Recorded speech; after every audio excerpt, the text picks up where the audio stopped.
Hi, I'm Paul Huebl, and I'm going to talk to you tonight about capital punishment. Now, I am a die-hard conservative libertarian type, and I cheer every time I hear that a career criminal was stopped dead by maybe a liquor store clerk or a homeowner in the commission of the crime. I think that's appropriate. I think it's proper, and that rids the street of some horrible, horrible people. Let's talk about our justice system and capital punishment. Wow. Well, everybody that's conservative thinks they like capital punishment. They want justice. Well, there's a huge problem with justice in America, and that is it really doesn't happen except by accident. Let's start with the death penalty. Who uses it? Well, it's very popular in totalitarian countries. Mao Zedong, Adolf Hitler, Fidel Castro, Pol Pot. The list goes on and on and on, back to the beginning of civilization. What happens is we form governments. The governments, at some time or other, start abusing their power, including the power of capital punishment, to murder dissidents, murder people that don't agree with the government. Now, imagine for a moment you're giving a president that you didn't vote for, you don't like, in fact, you really dislike, you give him the power to kill you. Wait a minute, that doesn't make sense, does it? You would not want to give some horrible politician you hate the power to kill you or a member of your family. But that's precisely what you do when you approve capital punishment, because our leaders change. And in fact, they may start out one way where they get awarded the Nobel Prize for Peace, and then they turn around and they are despots and they're dictators. So that's really the problem. Next is our system of justice.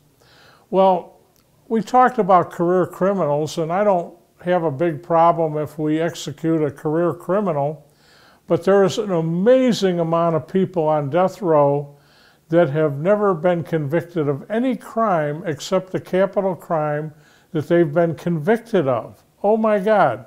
Such was the case of Deborah Milkey in Arizona. I worked on that case for 25 years, since the day of her arrest. I knew she was innocent. I knew why she was innocent, and I knew exactly who was framing her and how. But people wouldn't listen to me. It went on and on and on, and finally, the Ninth Circuit Court of Appeals rendered a final decision that this woman be retried or not, and eventually they were unable to try her because of prosecutorial misconduct. Wait a minute, this is a civilized country. Prosecutorial misconduct? How do we have that? Well, we do, and it is rampant because we have given amazing powers to prosecutors who are nothing more than politicians trying to win votes any way they can, including on the backs of unpopular, innocent people. What I'm going to tell you also is something that surprises a lot of people. When you try someone and the death penalty is involved, all stops are taken out, and these defense attorneys and prosecutors really put on a battle. That battle brings in expert witnesses, tons of them. Every bit of mitigation is listed, and aggravation, and what would be a trial that might cost a couple $100,000 turns into a trial that costs well over $1 million. Then there are the appeals. First, they begin in a state court. State court goes to the Court of Appeals. Court of Appeals denies the appeal, and then the fight goes all over again to the state Supreme Court. Once the state Supreme Court rules, well, then it goes into the federal system. Starts with a habeas corpus in a federal court with a federal judge. When that judge does not grant relief, the defense automatically appeals it to the United States Court of Appeals, to a district court of appeals, like the Ninth Circuit.